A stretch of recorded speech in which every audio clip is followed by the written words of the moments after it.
Welcome back to the Reality Guys. I'm your host, Billy Blinks, joined as always by my co-host, Brian. What's going on, everybody? Back to talk one of our guilty pleasures. This is the McBee Dynasty. This is season 2, episode 3. Talk about chicken murdering, everybody. Galyna is awesome. Galyna is an A tier right now. I'm not going to give her S tier yet, but an A tier reality TV character. She was checking all the perfect boxes, right? She is a woman scorned by a total scumbag, right? She doesn't keep secrets and she spills the beans all the time, like ratting him out for the FBI investigation because she was getting called out for skipping 2 days of work and ruining one of their good business deals. And so what she does is rat out his FBI investigation to the entire office. Like, she's a train wreck, but I can't get enough Galyna. She to me is like a reality TV person from the '90s or like early 2000s. Like you can tell she hasn't seen any of this stuff. Like she like doesn't know anything about it. And like this is the kind of shit that would happen like 10, 15 years ago, where people She would have been on Rock of Love. They do not care what they like come off portrayed as. They do not care. She doesn't care. And everyone's now so like conscious of what they're doing. She does not care. She's like a modern smashing Brigitte cars, Nielsen. killing chickens. She's like Brigitte Nielsen in Flavor Flav. Like, yeah. She's unhinged though, man. Like, she needs to get over herself. That's the one thing. Like, she's great TV, but she's just like, what is she thinking? I think that's what like Steve Jr. is trying to say. And look, I'm not like the biggest Steve Jr. fan, right? No, but he's cool. He's not wrong in the respect where it's like, Galyna, okay, I get it. You're mad at my dad, and this is part of like the show and stuff, but like you're intentionally like causing drama and doing things wrong in our business. When we only film for like a couple of weeks a year, like we still have a business, right? And like it might have been good TV, but like we showed up 2.5 hours late, and now we're making a business close early because we're idiots and couldn't literally get a delivery right. But it's also like, why is she the only one that knows when that's where I kind of cry foul. But I mean, I don't want to call this, and this show so far hasn't given me anything to really call BS on. They're being pretty transparent, like, and they're all pretty dumb. And so like I could see that happening, but it's like the thing you're gonna say, and I think anyone would say, is like, you got any other employees that could help you load a van? Well, that too. It's just like you don't know the schedule. I thought you're the big boss, man. Like he's like preaches about how like this. Remember with the scene when he's like writing down the notes at the place. He's like, "This is something Cole would never do," and I'm just like, I'm making this 6-figure a month deal. That's nothing Cole could ever do. It's like, why are you thinking about Cole right now? I know, yeah, because they write your notes. They probably told you what time while you were like thinking about that. You knew the way that was edited that they were messing up the next scene. Like the way that they wouldn't have focused so much on those points where it's like, oh, we'll get that done. We can definitely get that done. Oh, Cole would never do this, and it's like you forgot the delivery.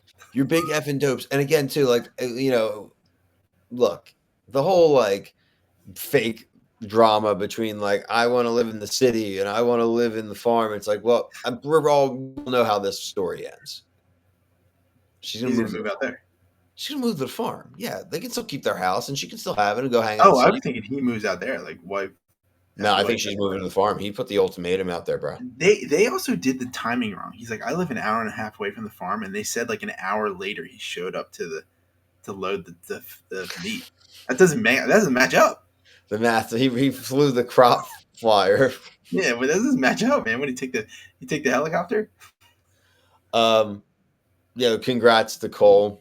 Having the baby girl. We don't keep up. Like, we don't look on Twitter. I'm curious if the baby's been born already or not. But a baby girl, Brian's girl dad. It's gonna be funny. I think there'll be some funny. We'll get some funny vignettes once the baby girl's around, probably for season 3. Right? We'll probably get some funny updates with him as a dad.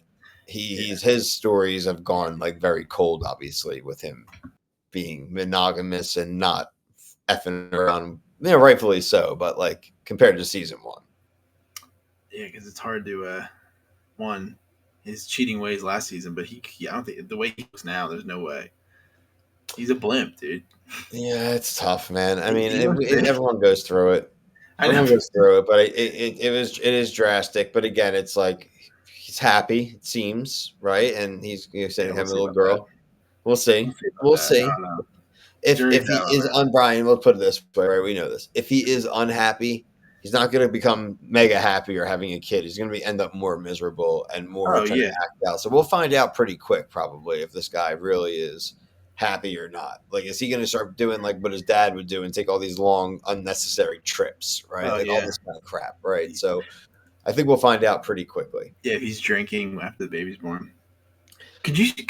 Are you willing to say that Steve Jr. and Kayla might be one of the worst like couples on reality TV currently? Yeah, it's gross. It's weird. She wants to break up with him. She just wants the money, but she also is like wants him to pay for everything. And he breaks up with her a million times, and he gaslit the whole family about the BS before. But if they're saying there's 15 breakups, I'm sure there's a decent back and forth of fault. But they're just not good. And spoilers, everyone. But like he was on Watch What Happens Live, and he said he's single. What does that mean? Does that mean he's in between a small bubble, or he's actually done with her? We'll have to find out throughout the season. So before the season 2 even started, I saw like I was on the very small Reddit that they have, and people were posting like he was commenting, like she was even commenting on Instagram that she is single. So like that was a few weeks before the show aired. But again, like you said, like they're going back and forth. But like that to me is on him more, because like if you're gonna bring her around functions, it's not her. And also she has the episode like we should communicate more, and then they're not communicating. It's like, hey, by the way, I'm showing up to your baby reveal. You know what I mean? Like it's just.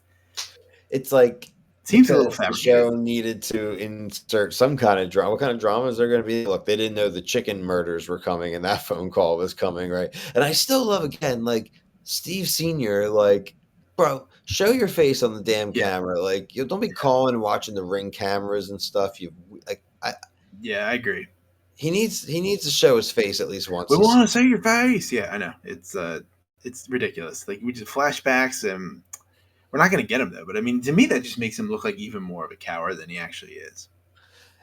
I just don't understand why the guys haven't seen it yet. And obviously, we know about the FBI investigation because we heard about it offline, or online, but not off like watching the show. But now with the Galyna drop there, it comes to be known that really only he, Steve Jr., Galyna, the mother, and Steve Sr. obviously knew about the investigation. We now know that he was arrested for this investigation. Probably gonna be like money laundering and crap like that. And so it was like insurance. It's insurance fraud because he reported that he didn't create as many crops as he did, and then like I guess when you don't create a level, like you get paid out because they buy insurance on their crops. But he actually did get the crops. He just They miss. What is the word I'm trying to say? Misreported. Yeah, misrepresented their revenue and their yields. Yeah, like their yield, which would So, I mean, definitely a big crime, honestly. If the no, it's big. It's definitely for the scale they're at. It's huge, and it's going to destroy the other side businesses unless his name and stuff is not. Hopefully these other businesses are all their own LLCs and not connected and crap, right? Because then the whole thing goes down.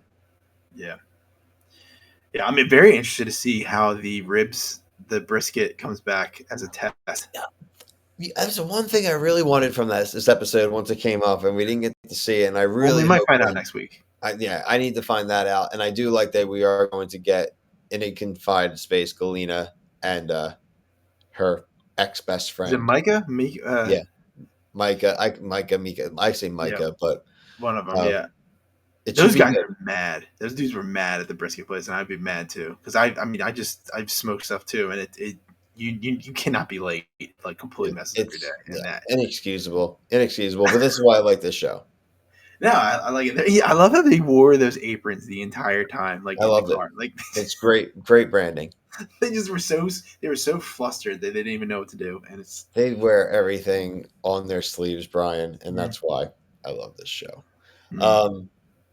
Looking forward to next week. If you are a fan of other reality shows, we just finished up Love Island USA. Brian's covering UK.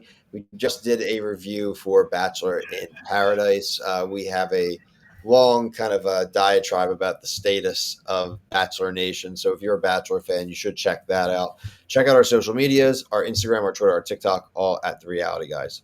But until next time, for myself and Brian, thank you so much for watching. Peace.